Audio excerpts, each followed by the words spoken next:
কার্তিক মহারাজ এই মুহূর্তে আমাদের সঙ্গে টেলিফোন লাইনে রয়েছেন ভারত সেবাশ্রম সংঘ থেকে।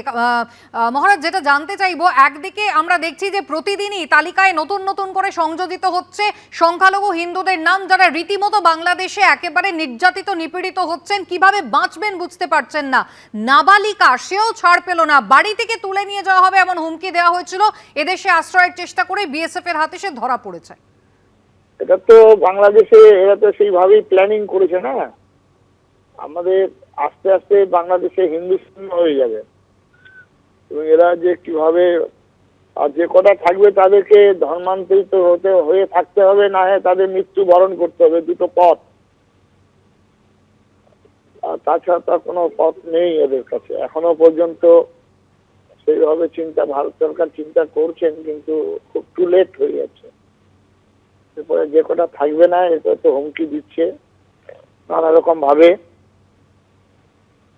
এখন আমাদেরকে ওয়েট অ্যান্ড সি ছাড়া তো আর কোনো পথ নেই। আর নাবালিকার যদি ওদের কথায় না হয় স্থান, তাহলে বলবেন যে ভারত সেবাশ্রম সংঘের আমাদের মহিলাদের আশ্রম আছে, সেখানে স্কুলও আছে, পড়াশোনা করার থাকার ব্যবস্থা আছে, অসুবিধা নেই। আমরা তার পাশে থাকবো সময়।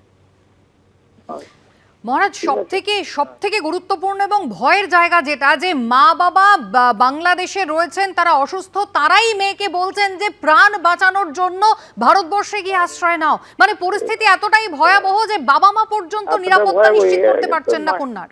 মায়ের সামনে মেয়েকে ধর্ষণ করছে, মারছে। সেদিন একটা দেখাচ্ছে মাকে মারছে, বাচ্চাটা পা ধরে কাঁদছে। এই কয়েকদিন আগে একটা আমি ফেসবুকে ছবি পাঠিয়েছে। আমাদের কিছু কিছু নিমক হারাম যোগেন মন্ডলের দল আছে, তারা বলছে যে এগুলো বেশি বাড়াবাড়ি হচ্ছে, এটা কিছু নয়, বাংলাদেশে করছে। কিছু বৈদিক বস্ত্রধারী সন্ন্যাসী তারাও এরকম করছে। এইরকম একটা দুরবস্থার মধ্যে পড়েছে ভারতবর্ষে। কি অবস্থা হবে হিন্দু সমাজ। অনেক ধন্যবাদ মহারাজ কথা বলার জন্য। আমাদের প্রতিনিধি সুদীপ চক্রবর্তী আমাদের সঙ্গে রয়েছেন টেলিফোন লাইনে। সুদীপ, গতকাল উত্তর দিনাজপুরে সেখানে বিএসএফ তাকে আটকায়, বিএসএফ এর হাতে নাবালিকা আটক হয়। এরপরে কোথায় তাকে রাখা হয়েছে, আজ কখন আদালতে তোলা হবে?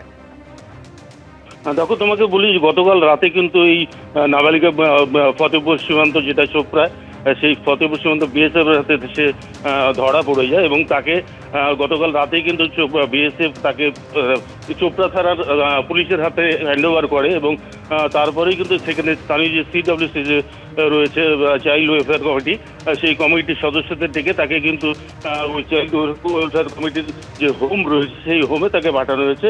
আর কিছুক্ষণের মধ্যেই কিন্তু তাকে ইসলামপুর মহকুমা আদালতে তোলা হবে বলে পুলিশ সূত্রে জানতে পারছি। তবে পুলিশ সমস্ত দিক কিন্তু খতিয়ে দেখছে। তার আত্মীয় যে জলপাইগুড়ি বেলাগোবার যার বাড়ির উদ্দেশ্যে সে রওনা দিয়েছিল, সেই আত্মীয় কিন্তু এখনই চোপড়া থানাতেই রয়েছে এবং তার মাধ্যমে কিন্তু তাকে সমস্ত কিছু তার মাধ্যমে কিন্তু জানার চেষ্টা করছে পুলিশ, ঠিক কি ঘটনা ঘটেছিল এবং কিভাবে সে ভারতে ঢোকার চেষ্টা করছিল, সমস্ত কিছু কিন্তু পুলিশ খতিয়ে দেখছে। কুসুমিতা, ধন্যবাদ।